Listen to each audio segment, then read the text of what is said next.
ਨਮਸਕਾਰ ਖਬਰਾਂ ਦੇ ਇਸ ਬੁਲੇਟਿਨ 'ਚ ਤੁਹਾਡਾ ਸਵਾਗਤ। ਮੈਂ ਰਜਨੀ। ਪਹਿਲਾ ਪੇਸ਼ ਨੇ ਚੋਣਵੀਆਂ ਖਬਰਾਂ। ਪ੍ਰਧਾਨ ਮੰਤਰੀ ਨਰਿੰਦਰ ਮੋਦੀ ਨੇ ਡਾਕਟਰੀ ਭਾਈਚਾਰੇ ਅਤੇ ਫਾਰਮਾ ਖੇਤਰ ਵੱਲੋਂ ਕੋਰੋਨਾ ਮਹਾਮਾਰੀ ਦੇ ਨਾਲ ਟਾਕਰੇ ਦੇ ਲਈ ਦਿੱਤੇ ਜਾ ਰਹੇ ਸਹਿਯੋਗ ਅਤੇ ਸੇਵਾਵਾਂ ਦੇ ਲਈ ਧੰਨਵਾਦ ਕੀਤਾ। ਦੇਸ਼ ਦੇ ਸਿਹਤ ਤਾਣੇ-ਬਾਣੇ ਨੂੰ ਮਜ਼ਬੂਤ ਬਣਾਉਣ ਦੇ ਲਈ MBBS ਵਿਦਿਆਰਥੀਆਂ, ਪਿੰਡਾਂ ਦੇ ਆਂਗਨਵਾੜੀ ਮੁਲਾਜ਼ਮਾਂ ਅਤੇ ਆਸ਼ਾ ਵਰਕਰਸ ਵੱਲੋਂ ਦਿੱਤੇ ਜਾ ਰਹੇ ਸਹਿਯੋਗ ਦੀ ਸ਼ਲਾਘਾ ਕੀਤੀ। ਕੋਵਿਡ ਇਲਾਜ ਪ੍ਰੋਟੋਕਾਲ ਚੋਂ ਪਲਾਜ਼ਮਾ ਥੈਰੇਪੀ ਨੂੰ ਹਟਾਇਆ ਗਿਆ।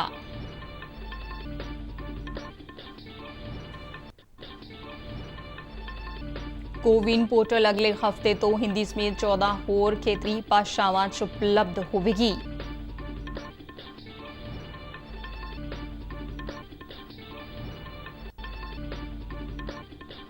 ਸਿਹਤ ਮੰਤਰੀ ਬਲਬੀਰ ਸਿੰਘ ਸਿੱਧੂ ਨੇ ਕਿਹਾ ਕਿ ਕੋਰੋਨਾ ਮਰੀਜ਼ਾਂ ਦੀ ਲੁੱਟ ਕਰਨ ਵਾਲੇ ਪ੍ਰਾਈਵੇਟ ਹਸਪਤਾਲਾਂ ਖਿਲਾਫ ਸਖਤ ਕਾਰਵਾਈ ਕੀਤੀ ਜਾਵੇਗੀ। ਲੋਕਾਂ ਨੂੰ ਹੈਲਪਲਾਈਨ ਨੰਬਰ 104 ਤੇ ਸ਼ਿਕਾਇਤਾਂ ਦਰਜ ਕਰਾਉਣ ਦੀ ਦਿੱਤੀ ਸਲਾਹ। ਡਾਕਟਰਾਂ ਅਤੇ ਪੈਰਾਮੈਡੀਕਲ ਸਟਾਫ ਵੱਲੋਂ ਕੀਤੇ ਜਾ ਰਹੇ ਵਧੀਆ ਕੰਮਾਂ ਦੀ ਸ਼ਲਾਘਾ ਕਰਦਿਆਂ ਕਿਹਾ ਕਿ ਕੁਝ ਇੱਕ ਗਲਤ ਅਨਸਰ ਡਾਕਟਰੀ ਕਿੱਤੇ ਦਾ ਅਕਸ ਖਰਾਬ ਕਰ ਰਹੇ ਨੇ। ਵਿਸ਼ਵ ਸਿਹਤ ਸੰਗਠਨ ਨੇ ਪੰਜਾਬ ਨੂੰ 100 ਆਕਸੀਜਨ ਕੰਸਨਟ੍ਰੇਟਰ ਪ੍ਰਦਾਨ ਕੀਤੇ। ਪੰਜਾਬ 'ਚ ਕੋਰੋਨਾ ਤੋਂ ਸਿਹਤਯਾਬ ਹੋਣ ਵਾਲੇ ਮਰੀਜ਼ਾਂ ਦੀ ਗਿਣਤੀ ਨਵੇਂ ਐਕਟਿਵ ਮਾਮਲਿਆਂ ਤੋਂ ਵੱਧ ਦਰਜ ਹੋਈ। ਉੱਤਰਾਖੰਡ 'ਚ ਧਾਰਮਿਕ ਮਾਨਤਾਵਾਂ ਅਤੇ ਵਿਧੀ ਵਿਧਾਨ ਅਨੁਸਾਰ ਬਦਰੀਨਾਥ ਧਾਮ ਸਮੇਤ 4 ਧਾਮਾਂ ਦੇ ਕਿਵਾੜ ਖੋਲ੍ਹੇ ਗਏ। ਵਿਸ਼ਵ ਕਲਿਆਣ ਅਤੇ ਆਰੋਗਯਤਾ ਦੀ ਕਾਮਨਾ ਕੀਤੀ ਗਈ। ਹੁਣ ਖਬਰਾਂ ਵਿਸਥਾਰ ਨਾਲ। ਪ੍ਰਧਾਨ ਮੰਤਰੀ ਨਰਿੰਦਰ ਮੋਦੀ ਨੇ ਵੀਡੀਓ ਕਾਨਫਰੰਸ ਰਾਹੀਂ ਦੇਸ਼ ਭਰ ਦੇ ਕੁਝ ਮਾਹਿਰ ਡਾਕਟਰਾਂ ਦੇ ਨਾਲ ਗੱਲਬਾਤ ਦੌਰਾਨ ਕੋਵਿਡ ਦੇ ਨਾਲ ਸੰਬੰਧਿਤ ਤਾਜ਼ਾ ਸਥਿਤੀ ਬਾਰੇ ਚਰਚਾ ਕੀਤੀ। ਉਨ੍ਹਾਂ ਕੋਵਿਡ ਦੀ ਦੂਜੀ ਲਹਿਰ ਦੌਰਾਨ ਅਚਾਨਕ ਪੈਦਾ ਹੋਏ ਭਿਆਨਕ ਹਾਲਾਤ ਦੇ ਨਾਲ ਅਸਰਦਾਰ ਢੰਗ ਦੇ ਨਾਲ ਨਜਿੱਠਣ ਦੇ ਲਈ ਮਿਸਾਲ ਪੇਸ਼ ਕਰਨ ਦੇ ਲਈ ਸਮੁੱਚੇ ਡਾਕਟਰੀ ਅਤੇ ਫਾਰਮਾ ਖੇਤਰ ਦਾ ਧੰਨਵਾਦ ਕੀਤਾ। ਪ੍ਰਧਾਨ ਮੰਤਰੀ ਨੇ ਕਿਹਾ ਕਿ ਸਮੁੱਚਾ ਦੇਸ਼ ਇਨ੍ਹਾਂ ਸਭਨਾਂ ਦਾ ਸ਼ੁਕਰਗੁਜ਼ਾਰ ਹੈ। ਪ੍ਰਧਾਨ ਮੰਤਰੀ ਨੇ ਕਿਹਾ ਕਿ ਕੋਵਿਡ ਨਮੂਨਿਆਂ ਦੀ ਜਾਂਚ, ਦਵਾਈਆਂ ਦੀ ਭਰਪਾਈ ਅਤੇ ਬਹੁਤ ਹੀ ਘੱਟ ਸਮੇਂ ਦੇ ਵਿੱਚ ਨਵੇਂ ਬੁਨਿਆਦੀ ਢਾਂਚੇ ਦੀ ਸਥਾਪਨਾ ਵਰਗੇ ਕਈ ਅਹਿਮ ਤੇਜ਼ੀ ਦੇ ਨਾਲ ਨੇਪਰੇ ਚਾੜੇ ਗਏ ਨੇ।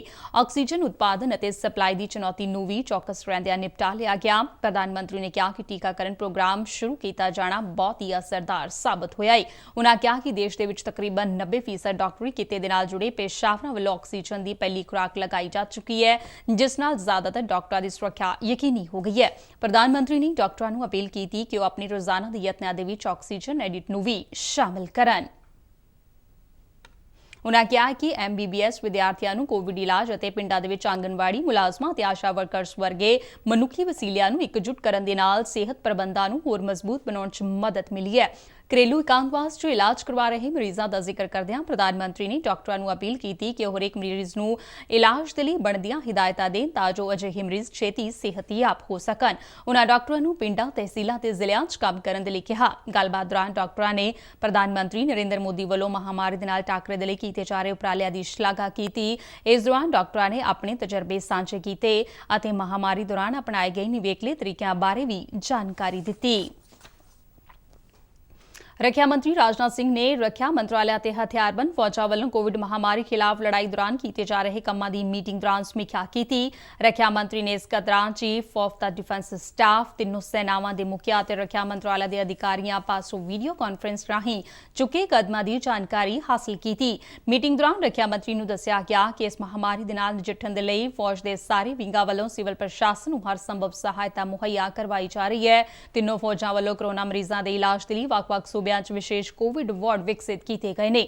ਇਸ ਤੋਂ ਇਲਾਵਾ ਦਵਾਈਆਂ, ਆਕਸੀਜਨ ਟੈਂਕਰਾਂ ਤੇ ਹੋਰ ਹੰਗਾਮੀ ਮੈਡੀਕਲ ਸਪਲਾਈ ਦੇ ਲਈ ਜ਼ਮੀਨ, ਪਾਣੀ ਅਤੇ ਹਵਾਈ ਰਸਤਿਆਂ ਦੀ ਵਰਤੋਂ ਕਰਦੇ ਹੋਏ ਦੇਸ਼ ਅਤੇ ਵਿਦੇਸ਼ਾਂ ਤੋਂ ਸਮਾਨ ਦੀ ਢੋਆ ਢੁਆਈ ਦੇ ਲਈ ਬਣਦਾ ਸਹਿਯੋਗ ਦਿੱਤਾ ਜਾ ਰਿਹਾ ਹੈ। ਕੋਵਿਡ ਇਲਾਜ ਪ੍ਰੋਟੋਕਾਲ 'ਚੋਂ ਪਲਾਜ਼ਮਾ ਥੈਰੇਪੀ ਨੂੰ ਵੱਖ ਕਰ ਦਿੱਤਾ ਹੈ। ਕੋਵਿਡ ਪ੍ਰਬੰਧਨ ਬਾਰੇ ਕੌਮੀ ਟਾਸਕ ਫੋਰਸ ਵੱਲੋਂ ਹਲਕੇ, ਦਰਮਿਆਨੇ ਅਤੇ ਗੰਭੀਰ ਕੋਵਿਡ ਮਾਮਲਿਆਂ ਦੇ ਪ੍ਰਬੰਧਨ ਦੇ ਲਈ ਨਵੀਆਂ ਕਲੀਨਿਕਲ ਹਿਦਾਇਤਾਂ ਜਾਰੀ ਕੀਤੀਆਂ ਗਈਆਂ ਨੇ। ਨਵੀਆਂ ਹਿਦਾਇਤਾਂ ਦੇ ਵਿੱਚ ਪਲਾਜ਼ਮਾ ਥੈਰੇਪੀ ਦਾ ਕੋਈ ਜ਼ਿਕਰ ਨਹੀਂ ਕੀਤਾ ਗਿਆ।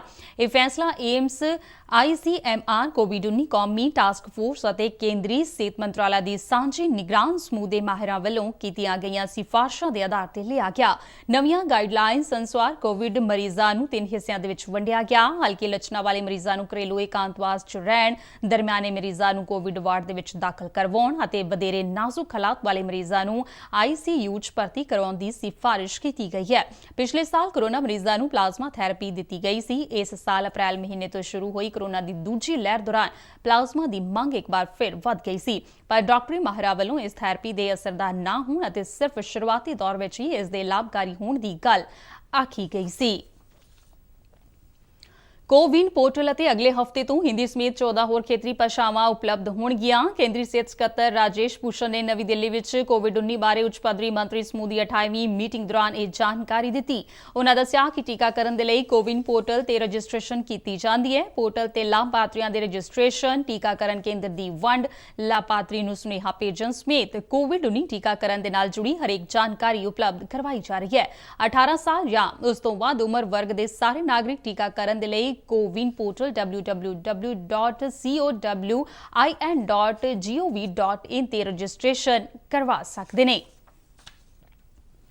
ਕੋਵਿਡ-19 ਮਹਾਮਾਰੀ ਦੌਰਾਨ ਮਰੀਜ਼ਾਂ ਦੀ ਮਜਬੂਰੀ ਦਾ ਫਾਇਦਾ ਚੁੱਕ ਕੇ ਉਨ੍ਹਾਂ ਦੀ ਕਥਿਤ ਆਰਥਿਕ ਲੁੱਟ ਕਰਨ ਵਾਲੇ ਹਸਪਤਾਲਾਂ ਖਿਲਾਫ ਸਰਕਾਰ ਵੱਲੋਂ ਸਖਤ ਕਾਰਵਾਈ ਕੀਤੀ ਜਾਵੇਗੀ। ਇਸ ਗੱਲ ਦਾ ਪ੍ਰਗਟਾਵਾ ਸਿਹਤ ਤੇ ਪਰਿਵਾਰ ਭਲਾਈ ਮੰਤਰੀ ਬਲਬੀਰ ਸਿੰਘ ਸਿੱਧੂ ਨੇ ਇੰਡੀਅਨ ਮੈਡੀਕਲ ਐਸੋਸੀਏਸ਼ਨ ਦੀ ਸੂਬਾ ਪੱਧਰੀ ਕਮੇਟੀ ਦੇ ਨਾਲ ਵਰਚੁਅਲ ਮੀਟਿੰਗ ਦੌਰਾਨ ਕੀਤਾ। ਉਨ੍ਹਾਂ ਕਿਹਾ ਕਿ ਸੂਬੇ ਦੇ ਕਈ ਪ੍ਰਾਈਵੇਟ ਹਸਪਤਾਲਾਂ ਵੱਲੋਂ ਸਰਕਾਰ ਵੱਲੋਂ ਤੈਅ ਕੀਮਤਾਂ ਤੋਂ ਵੱਧ ਪੈਸੇ ਵਸੂਲਣ ਦੀਆਂ ਸ਼ਿਕਾਇਤਾਂ ਮਿਲ ਰਹੀਆਂ ਨੇ ਅਤੇ ਅਜਿਹਾ ਕਰਨ ਵਾਲੇ ਕਿਸੇ ਵੀ ਹਸਪਤਾਲ ਨੂੰ ਬਖਸ਼ਿਆ ਨਹੀਂ ਜਾਵੇਗਾ। ਉਨ੍ਹਾਂ ਕਿਹਾ ਕਿ ਇਸ ਮਹਾਮਾਰੀ ਦੇ ਸਮੇਂ 'ਚ ਸਾਡੀ ਸਾਰਿਆਂ ਦੀ ਇਹ ਕੋਸ਼ਿਸ਼ ਹੋਣੀ ਚਾਹੀਦੀ ਹੈ ਜਿਹੜਾ ਵੀ ਕੰਮ ਕੀਤਾ ਜਾਵੇ ਉਹ ਸਰਬੱਤ ਦੇ ਭਲੇ ਦੇ ਲਈ ਹੋਵੇ, ਪਰ ਜੇ ਕੋਈ ਹਸਪਤਾਲ ਜਾਂ ਡਾਕਟਰ ਕਿਸੇ ਵੀ ਮਰੀਜ਼ ਤੋਂ ਲੁੱਟ ਖਸੁੱਟ ਕਰਦੇ ਨੇ ਤਾਂ ਸਰਕਾਰ ਨੂੰ ਉਨ੍ਹਾਂ ਖਿਲਾਫ ਸਖਤ ਕਾਰਵਾਈ ਕਰਨ ਦੇ ਲਈ ਮਜਬੂਰ ਹੋਣਾ ਪਵੇਗਾ। ਮੰਤਰੀ ਨੇ ਕਿਹਾ ਕਿ ਇਸ ਔਖੀ ਘੜੀ ਦੌਰਾਨ ਡਾਕਟਰਾਂ ਤੇ ਪੈਰਾਮੈਡੀਕਲ ਸਟਾਫ ਵੱਲੋਂ ਜਿੱਥੇ ਲੋਕ ਸੇਵਾ ਦਾ ਇੱਕ ਵਧੀਆ ਉਦਾਹਰਨ ਪੇਸ਼ ਕੀਤਾ ਜਾ ਰਿਹਾ ਹੈ, ਉੱਥੇ ਕੁਝ ਕਾਲੀਆਂ ਪੇਡਾਂ ਅਜਿਹੀਆਂ ਵੀ ਨੇ ਜਿਨ੍ਹਾਂ ਵੱਲੋਂ ਹਾਲਾਤ ਦਾ ਗਲਤ ਫਾਇਦਾ ਚੁੱਕ ਕੇ ਲੋਕਾਂ ਨੂੰ ਠੱਗਿਆ ਜਾ ਰਿਹਾ ਹੈ, ਜਿਸ ਦੇ ਨਾਲ ਪੂਰੇ ਮੈਡੀਕਲ ਕਿੱਤੇ ਦਾ ਅਕਸ ਖਰਾਬ ਹੋ ਰਿਹਾ ਹੈ। ਸਿਹਤ ਮੰਤਰੀ ਨੇ ਕਿਹਾ ਕਿ ਸੂਬੇ ਦੇ ਵਿੱਚ ਦਵਾਈਆਂ ਅਤੇ ਆਕਸੀਜਨ ਦੀ ਕਾਲਾਬਾਜ਼ਾਰੀ ਨੂੰ ਰੋਕਣ ਦੇ ਲਈ ਸਖਤ ਕਦਮ ਚੁੱਕੇ ਜਾ ਰਹੇ ਨੇ। ਆਕਸੀਜਨ ਦੀ ਗੁਣਵੱਤਾ ਜਾਂ ਰਿਫਲ ਕੀਤੇ ਸਿਲੰਡਰਾਂ ਦੇ ਵਿੱਚ ਘੱਟ ਆਕਸੀਜਨ ਭਰਨ ਦੇ ਮੁੱਦੇ ਤੇ ਉਨ੍ਹਾਂ ਕਿਹਾ ਕਿ ਅਜਿਹਾ ਕਰਨ ਵਾਲੇ ਵੈਡਰਾ ਖਿਲਾਫ ਵੀ ਸਰਕਾਰ ਸਖਤ ਕਾਨੂੰਨੀ ਕਦਮ ਚੁੱਕ ਰਹੀ ਹੈ। ਉਨ੍ਹਾਂ ਕਿਹਾ ਕਿ ਸੂਬਾ ਪੱਧਰੀ ਕਮੇਟੀ ਵੱਲੋਂ ਛੇਤੀ ਹੀ ਪ੍ਰਾਈਵੇਟ ਹਸਪਤਾਲਾਂ ਦੇ ਵਿੱਚ ਹੋਏ ਕੋਵਿਡ ਮਰੀਜ਼ਾਂ ਦੇ ਇਲਾਜ ਦਾ ਆਡਿਟ ਵੀ ਕੀਤਾ ਜਾਵੇਗਾ। ਉਨ੍ਹਾਂ ਸੂਬੇ ਦੇ ਲੋਕਾਂ ਨੂੰ ਆਪਣੀਆਂ ਸ਼ਿਕਾਇਤਾਂ ਵਿਭਾਗ ਦੇ ਟੋਲ ਫ੍ਰੀ ਨੰਬਰ 104 ਤੇ ਦਰਜ ਕਰਾਉਣ ਦੀ ਸਲਾਹ ਦਿੱਤੀ ਤਾਂ ਜੋ ਦੋਸ਼ੀਆਂ ਖਿਲਾਫ ਫੌਰੀ ਕਾਰਵਾਈ ਕੀਤੀ ਜਾ ਸਕੇ। ਬਲਬੀਰ ਸਿੰਘ ਸਿੱਧੂ ਨੇ ਦੱਸਿਆ ਕਿ ਮੁੱਖ ਮੰਤਰੀ ਕੈਪਟਨ ਅਮਰਿੰਦਰ ਸਿੰਘ ਵੱਲੋਂ ਅੱਜ ਪਿੰਡਾਂ ਦੇ ਸਰਪੰਚਾਂ ਦੇ ਨਾਲ ਵੀਡੀਓ ਕਾਨਫਰੰਸ ਕੀਤੀ ਜਾਵੇਗੀ। ਇਸ ਦੌਰਾਨ ਉਹ ਪਿੰਡਾਂ ਦੇ ਵਿੱਚ ਕੋਰੋਨਾ ਦੇ ਫੈਲਾਅ ਨੂੰ ਰੋਕਣ ਦੇ ਲਈ ਜ਼ਰੂਰੀ ਨੁਕਤੇ ਵੀ ਸੁਝਾਉਣਗੇ। ਵਿਸ਼ਵ ਸਿਹਤ ਸੰਗਠਨ ਵੱਲੋਂ ਪੰਜਾਬ ਸਰਕਾਰ ਨੂੰ 100 ਆਕਸੀਜਨ ਕੰਸਨਟ੍ਰੇਟਰ ਮੁਹੱਈਆ ਕਰਵਾਏ ਗਏ ਨੇ। ਸਿਹਤ ਵਿਭਾਗ ਦੇ ਇੱਕ ਬੁਲਾਰੇ ਨੇ ਚੰਡੀਗੜ੍ਹ ਦੇ ਵਿੱਚ ਦੱਸਿਆ ਹੈ ਕਿ WHO ਵੱਲੋਂ ਸੂਬੇ 'ਚ ਕੋਵਿਡ-19 ਦੇ ਐਕਟਿਵ ਮਾਮਲਿਆਂ ਦਾ ਪਤਾ ਲਗਾਉਣ ਦੀ ਪ੍ਰਕਿਰਿਆ 'ਚ ਸੂਬਾ ਸਰਕਾਰ ਨੂੰ ਬਣਦਾ ਸਹਿਯੋਗ ਦੇਣ ਦਾ ਭਰੋਸਾ ਦਿੱਤਾ ਗਿਆ ਹੈ। ਬੁਲਾਰੇ ਨੇ ਦੱਸਿਆ ਕਿ ਪੰਜਾਬ ਸਰਕਾਰ ਵੱਲੋਂ ਮਹਾਮਾਰੀ ਦੀ ਅਸਲ ਸਥਿਤੀ ਦੀ ਨਜ਼ਰਸਾਨੀ ਅਤੇ ਮੁਲਾਂਕਣ ਦੇ ਲਈ ਕਿੱਟਾਂ, ਦਵਾਈਆਂ, ਟੀਕਿਆਂ ਅਤੇ ਹੋਰ ਲੋੜੀਂਦੀਆਂ ਵਸਤਾਂ ਦੀ ਢੁਕਵੀਂ ਪਹੁੰਚ ਨੂੰ ਜ਼ਿਲ੍ਹਿਆਂ ਤੱਕ ਯਕੀਨੀ ਬਣਾਉਣ ਦੇ ਲਈ ਕਈ ਉਪਰਾਲੇ ਕੀਤੇ ਜਾ ਰਹੇ ਨੇ। ਬੁਲਾਰੇ ਨੇ ਕਿਹਾ ਕਿ ਜ਼ਿਲ੍ਹਾ ਅਧਿਕਾਰੀਆਂ ਵੱਲੋਂ ਸਿਹਤ ਸੰਭਾਲ ਅਤੇ ਫਰੰਟਲਾਈਨ ਕਰਮਚਾਰੀਆਂ ਅਤੇ ਵਲੰਟੀਅਰਸ ਦੇ ਨਾਲ ਮਿਲ ਕੇ ਹਰ ਸੰਭਵ ਉਪਰਾਲਾ ਕੀਤਾ ਜਾ ਰਿਹਾ ਹੈ। ਬਿਮਾਰੀ ਦੀ ਰੋਕਥਾਮ ਦੇ ਲਈ ਸਬੂਤ ਆਧਾਰਿਤ ਸੰਦੇਸ਼ਾਂ ਨੂੰ ਪ੍ਰਸਾਰਿਤ ਕਰਨ ਦੇ ਲਈ ਢੁਕਵੇਂ ਸਰੋਤਾਂ ਦੀ ਸੁਚੱਜੀ ਵਰਤੋਂ ਕੀਤੀ ਜਾ ਰਹੀ ਹੈ। ਦੇਸ਼ ਦੇ ਜ਼ਿਆਦਾਤਰ ਸੂਬਿਆਂ ਵਾਂਗ ਪੰਜਾਬ ਵਿੱਚ ਵੀ ਕੋਰੋਨਾ ਤੋਂ ਸਿਹਤਯਾਬ ਹੋਣ ਵਾਲੇ ਮਰੀਜ਼ਾਂ ਦੀ ਗਿਣਤੀ ਨਵੇਂ ਪੁਸ਼ਟੀ ਵਾਲੇ ਮਾਮਲਿਆਂ ਤੋਂ ਵੱਧ ਦਰਜ ਕੀਤੀ ਜਾ ਰਹੀ ਹੈ। ਸੂਬੇ ਦੇ ਸਿਹਤ ਅਤੇ ਪਰਿਵਾਰ ਭਲਾਈ ਵਿਭਾਗ ਵੱਲੋਂ ਜਾਰੀ ਮੀਡੀਆ ਬੁਲੇਟਿਨ ਮੁਤਾਬਿਕ ਕੋਰੋਨਾ ਮਹਾਮਾਰੀ ਨੇ ਬੀਤੇ 24 ਘੰਟਿਆਂ ਦੌਰਾਨ ਸੂਬੇ 'ਚ 194 ਹੋਰ ਜਾਨਾਂ ਗਈਆਂ ਨੇ। ਬੀਤੇ ਦਿਨ ਸੂਬੇ 'ਚ 6,947 ਨਵੇਂ ਮਾਮਲਿਆਂ ਦੀ ਪੁਸ਼ਟੀ ਕੀਤੀ ਹੈ, ਜਿਸ ਦੇ ਨਾਲ ਸੂਬੇ 'ਚ ਮੌਜੂਦਾ ਐਕਟਿਵ ਮਾਮਲਿਆਂ ਦੀ ਗਿਣਤੀ 73,616 ਹੋ ਗਈ ਹੈ। ਪੰਜਾਬ ਵਿੱਚ ਹੁਣ ਤੱਕ 5,04,586 ਵਿਅਕਤੀ ਪੋਜ਼ਿਟਿਵ ਐਲਾਨੇ ਗਏ ਨੇ, ਜਿਨ੍ਹਾਂ ਚੋਂ 4,18,884 ਵਿਅਕਤੀ ਕੋਰੋਨਾ ਲੌਕ ਤੋਂ ਮੁਕਤ ਐਲਾਨੇ ਗਏ ਨੇ।